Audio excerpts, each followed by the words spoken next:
990 or visit AmericanEnergyAir.com. Tell them Carmichael Dave sent you. The show is sponsored.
Stuff coming from the network in Connecticut. I describe him as the best, obviously. Cattles. He throws it out there, speaks his mind. That's cool. And Ramie. He's supposed to make people laugh. He's just an expert at it. Cattles and Ramie. Live and local in the afternoon. Sactown Sports.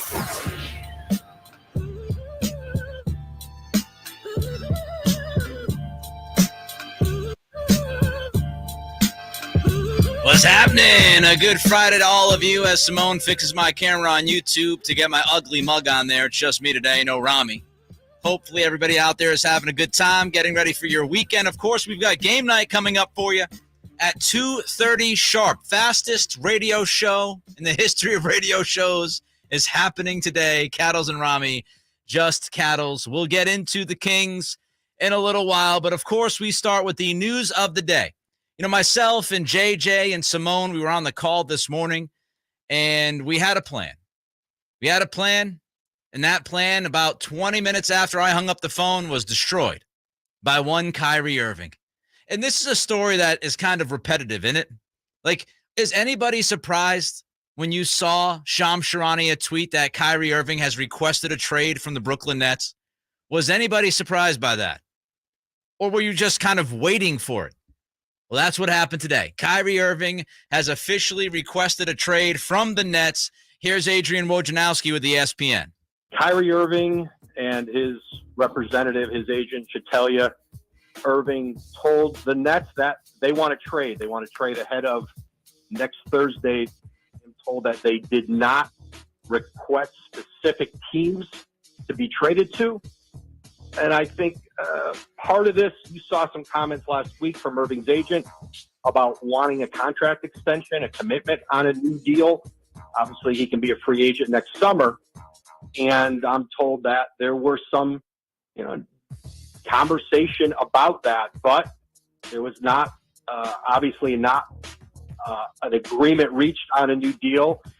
And I think what Kyrie Irving is telling Brooklyn is, if he's not traded by the deadline, then he walks for nothing next summer. And all right, before we get back to the idea of those extension talks between the Nets and Kyrie, I saw this Tommy Beer tweet that stood out to me. Here is a synopsis of Kyrie's career with the Brooklyn Nets. You ready? In 2019-2020, Kyrie played 20 games. In 2020-2021, he got hurt in the playoffs.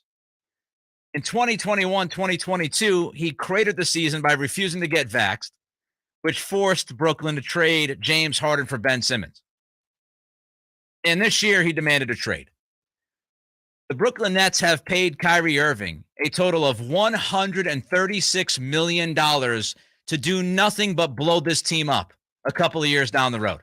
And that's what he's done. And this is Kyrie's calling card, right? You go back to Cleveland. He was on a championship level team. I want to leave. I don't want to be LeBron's little brother. And then he gets traded to Boston. And he goes to Boston. He says, oh, this team has a great young nucleus. And he's waxing poetic about the franchise. And then shortly thereafter, I'm not happy. I want to get with KD, my BFF. And then he gets with KD, his BFF in Brooklyn. Things are looking up. Things are great. A couple of years later, gotta trade me. I'm done. This is what he does. Every 2 or 3 years, Kyrie gets the itch. He wants out. That's who he is. And I'm not telling you anything about him as a person. I've said this before. Personally, I've heard great things about Kyrie. Does a ton for charity, does a lot of great things off the floor. But when it comes to his business, when it comes to basketball, he is the most unpredictable, uncommitted cat that I have seen. He's ready to move at any point in time. Now, to those extension talks, we should have had an idea going back a couple weeks ago when Chris Haynes had this in his story. Kyrie seeking a contract extension, according to his agent. Talks have yet to materialize. Here's what Kyrie's agent, Shatelia Irving, is that his mom or his sister? Who is that? Oh, no. I just thought it was someone that was a friend of the family. Shatelia. So here's what she said at the time to Chris Haynes. Quote, around Kyrie and staying with the Nets, I have reached out to the Nets regarding this. We have had no significant conversations to date.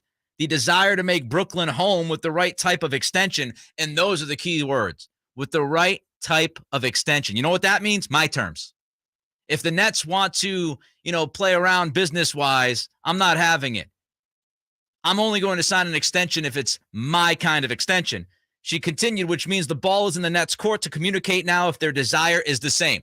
That was the warning shot, everybody. That story came out January 25th. That was the warning shot across the bow to the Nets organization. If you don't get with it, if you don't bend down to the master, Kyrie Irving here, if you don't do what we want you to do when we talk about these extension talks, you better be ready. That was the shot that was fired. Shams Charania was on the Pat McAfee show today. Here's what he had to say about those contract negotiations. And what's happened in the last week or so is I'm told they've had contract extension negotiations. And from what I'm told, a contract extension was offered to Irving that had some stipulations in it. And I'm told his side was vehemently against any stipulations in an extension. He believes that he deserved, a fully guaranteed contract. He feels like, a player of his caliber did not deserve or should have stipulations in that deal. And so when you think about everything that happened last summer, you think about this year, there's clearly a principle difference between Irving and the Nets. Whatever his principles are, whatever the Nets' principles are, they just clearly do not align. Cattles and Ramie, just Cattles, no Ramie today on this Friday. So Shams says the Nets wanted conditions within the extension. Maybe games played, something like that, right? Incentives, something. They wanted to protect themselves. And here's what I find to be funny about this. Kyrie wants commitment from the Nets. The Nets say, dude, we can't commit to you because you haven't committed to us at all. You've been with this team for like 3 years and you haven't committed once to us. How are we supposed to? Why are we supposed to commit to you? And what does Kyrie do? He turns around and he proves Brooklyn's point. Brooklyn's point is at any time you could go off. At any time you can want to leave. At any time you're going to blow up this organization. We can't commit to you because we can't trust you. And Kyrie's answer is to turn around and go, I want out. Like he's proving Brooklyn's point that you can't commit to him because he's just waiting to leave. And the timing of this is crazy to me. I know Kevin Durant is hurt, okay? And I know they haven't been playing well recently. I just watched them get blown out Wednesday night against the Celtics. We all saw that on ESPN. But when you go back to when KD was healthy, before KD's injury, this team was 18-2 in the 20 games before Durant's injury. 18-2. When KD was healthy before this latest injury, this team was literally looking like the best team in basketball. 18 of 20 games they had won. KD gets hurt a couple weeks later, I want out because I can't get the kind of contract that I want. And look, this is Kyrie's own thing. He can do whatever he wants. It's, if he wants out, he wants out. But they won 18 of 20 with their team together before KD's injury. This team, if they could keep their head straight, which has always been the question, it's never been talent. Who questions talent in Brooklyn? James Harden, Kevin Durant. There was no questions at that point. Then Harden leaves. You replace him with Simmons. You got Kyrie, KD. Look, I know Ben. Ben doesn't want to shoot. Ben's awful offensively. I get that. But they still have a ton of talent on this team. And Kyrie turns around and says, nope. If I can't get this deal on my terms, I'm out. Can't do it. And right away, all of us, I think, if not all of us, most of us. And by the way, JJ helps me out here. Kyrie's agent is his stepmother, married to his father. When I saw this, I'm sure all of us had the same reaction, right?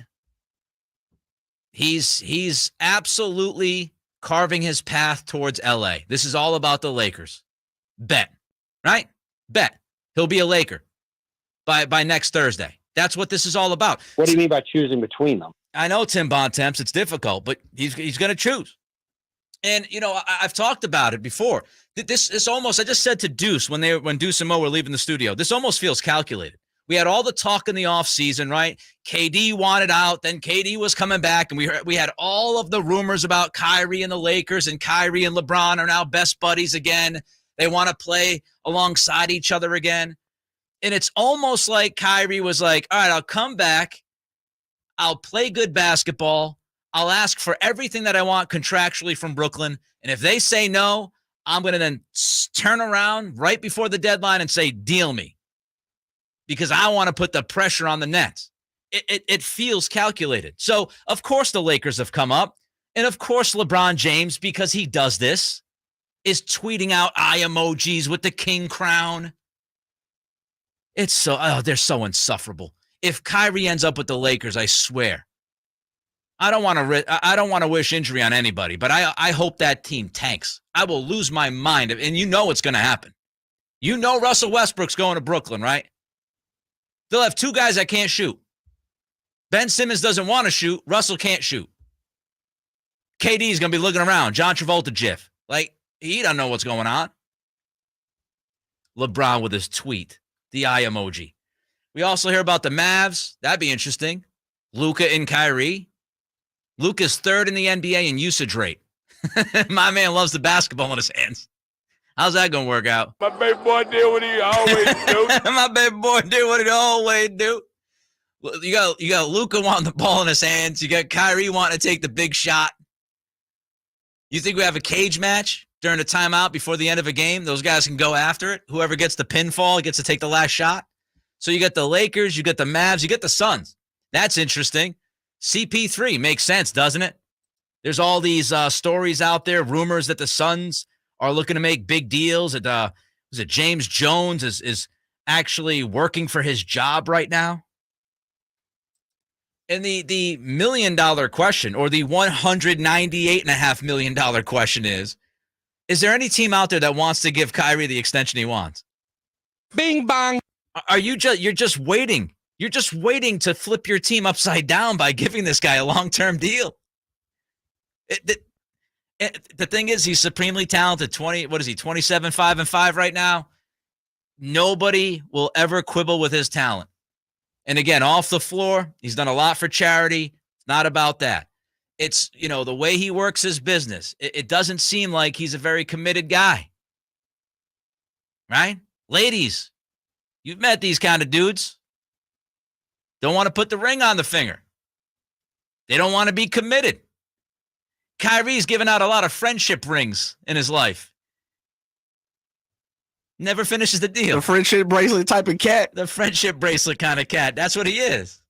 You want to get married? Look, babe. I get you this nice friendship bracelet. Give you that promise ring. I'll give you a promise ring. I promise I'll be with you for now. Okay. Okay. He's Kyrie. He's talented. Okay. And then the next question, of course, is what happens with KD? KD want out? We're going to get in like a day or two. Kevin Durant has requested his trade from the Brooklyn Nets. This is what happens, man. This is what happens when you get into business with Kyrie Irving. It happened to the Cavs. It happened to the Celtics. It's happening to the Nets. And eventually, wherever Kyrie ends up, it'll happen to that team as well unless he retires. Because that's what he does. Simple as that. All right, in 90 seconds, Domas returns to Indy, and it's time for Davion Mitchell to step up. Cattles and Ramie. Sactown Sports. Check out the Golf to Go Hour.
During the afternoon drive, Cattles and Ramie. Sactown Sports.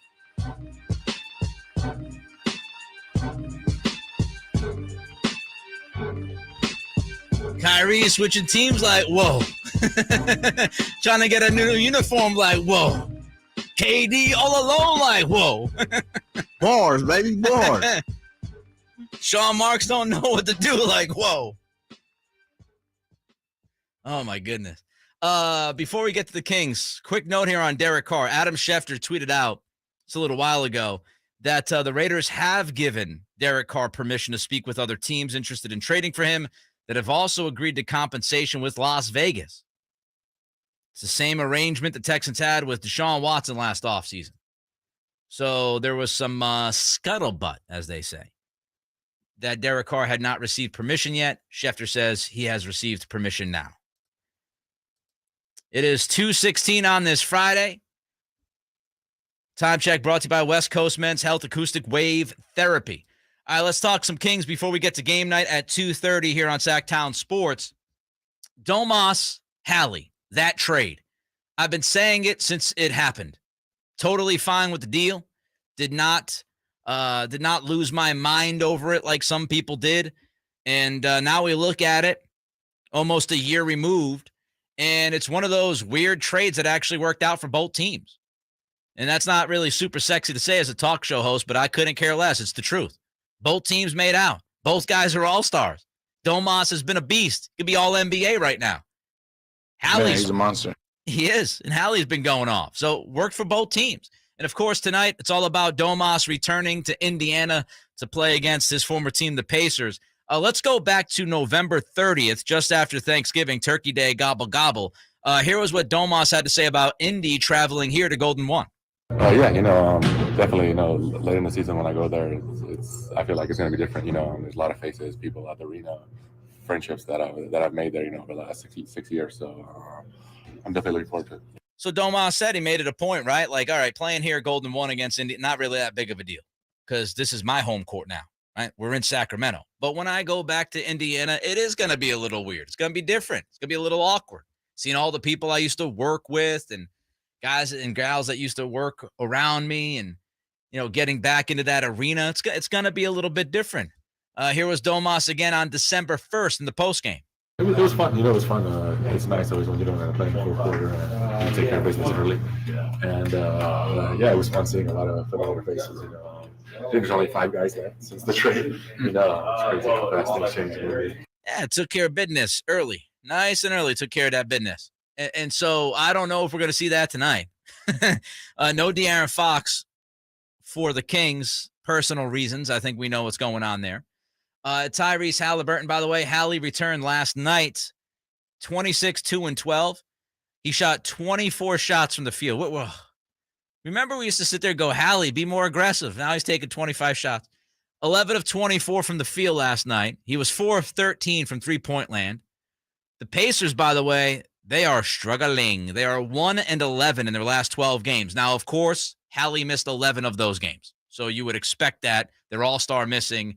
They went 1 and 11 in their last 12. Hallie out for 11 of those games. So he is questionable tonight. I have not seen anything as of yet before the tip to tell us if he is going to play or not. Again, he's coming back from an injury. This is the second night of a back-to-back for Indiana. It might be quite possible that Hallie does not play tonight. And it would remind you of the Cleveland game, right? Kings on the road, no Fox, but remember, Cleveland did not have Donovan Mitchell that night. Maybe you're in Indiana tonight and you don't have Hallie. Now, I got to imagine Hallie wants to play because it's against his old team, but we'll see if that happens. And because Fox is out tonight, the one guy that I'm really paying close attention to tonight is Davion Mitchell. It is time for Davion to step up. I've been a Davion guy. Liked him in college. Liked him coming out in the draft. Liked what I saw last year, especially when Fox sat down with injury towards the tail end. He didn't shoot great when Fox was out, but he still scored consistently. He proved that he could be a playmaker, creating for his teammates. He always brings defense. There's never, ever, ever a question about Davion's defense. Dude steps up. He's a lockdown defender. He's going to be an all-NBA defender by the time his career is over. Nobody ever questions Davion's defense. If you do, don't watch basketball ever again because there's no room for that. There's no room for that silliness to question Davion's defense. But there is plenty of room to question his offense. And that's where he's got to step up. Look, I don't expect Davion Mitchell to drop 20 points a night when he's coming off the bench. I don't expect him to be dominating on the offensive end when he's getting 15 to 20 minutes a night. But I do expect him to have a pulse offensively. And there have been way too many nights when he has not had a pulse on that end of the floor. He's averaging under 6 points a game and 2 assists. He's shooting 33.6% from three-point land, 46% from the field. And with Malik Monk now the playmaker, that bench unit, Davion's role is a little bit different. And to me, maybe some people disagree with this, but to me, he does not look comfortable. Davion's been a guy with the basketball in his hands. That's what he's been. When did he look his most comfortable last year? I just brought it up when Fox was out. Fox went out with an injury. Davion was starting. He was the one. He was out there. He had the ball in his hands. He looked comfortable. Now, with him coming off the bench, with Malik having the basketball in his hands, sometimes Domas being the facilitator, Davion is still trying to find what he's supposed to do offensively. He's still trying to figure it out. He's not a great spot-up shooter because he's not a great shooter right now. And I listened to Mo earlier. She was talking about how when he's got the basketball in his hand, sometimes he's just going through actions, and he doesn't really know. Like, he's not looking around. He's not surveying the court. He's just kind of like tunnel vision. He's either driving or he's kicking it right away. He's got to step up. You know how many games he's had with double-digit scoring this year? JJ, how many games do you think Davion has scored in double digits this season? I'm going to say 2. Simone, how many games you think? Say again? How many double-digit scoring games has Davion had this year? Where he's had Yeah, 10 points or more. Oh, give me 4. Nailed it. 4 games. Got to name those. I remember 2. What's the other 2? Oh, boy. I'm going to have to look it up. Okay, look, I'm asking for the grab bag. I looked it up earlier. I got to look it up now. But 4 games. 4 games. Charlotte was one, obviously, because that was when Fox left at halftime. Cleveland might have been another one. When Fox didn't play, when they had that 19-0 run at the end of the game, which was just bananas. But he's done it 4 times. He did it against San Antonio January 15th. He scored 19 points. He didn't score double digits once in the month of December. He scored 13 points against the Celtics in Boston on Black Friday. He scored 12 points against Golden State on November 7th. And then that game in Charlotte, when Fox left at halftime, he scored 23. Other than that, single digits. He didn't score a single point on Wednesday night. He scored 2 points against Minnesota, 4 points against Minnesota, 4 points against Toronto, 6 points against Memphis, 3 points against Philly, 5 points against OKC, 3 points against the Lakers. He's invisible. Without Fox, he's averaging 8 points a game, so it doesn't even matter when Fox is out. He's only scoring a couple of points more than when Fox plays. Davion, step up. We need you to step up. Want to light the beam, Davion's got to have a good game today. That'll do it. The fastest 25 minutes in radio history. Nick is burning. That's JJ. Simone was the one that wasn't listening to me a couple minutes ago. Hey, man, my headphone, it was off back here. That's all. That's on me. Turn the headphones. Turn the headphones out. That's Simone. Ramie's going to have a great weekend. I'm sure I'll have a great weekend. Everybody else have a great weekend. Back on Monday. Till then, enjoy the basketball. Cattles and Ramie, Sactown Sports. Got your back like chiropractic. If that do you dirty, we'll wipe her out as in detergent. Now hurry, go on to the altar. I know you ain't but remember what I taught you. Keep your heart 3 stacks.